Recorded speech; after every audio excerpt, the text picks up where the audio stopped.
how to delete wallpapers on your iPhone.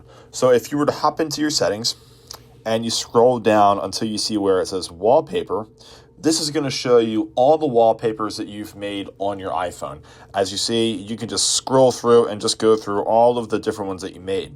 So unfortunately with Apple, for some reason, you can't actually delete it from this section here. There's no way for me to click and hold and delete something or to swipe up and get rid of something. So for some reason, Apple just hasn't built it into the settings, which would make more sense.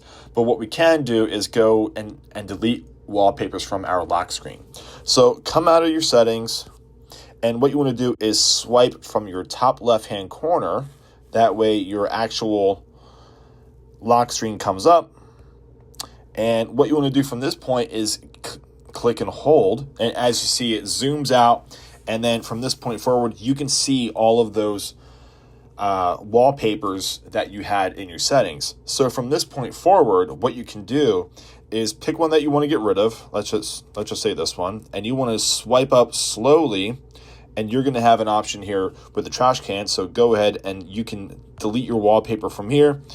Delete this wallpaper, and you can go through and just delete all the ones that you want to get rid of, and from that point forward you'll be able to delete those wallpapers.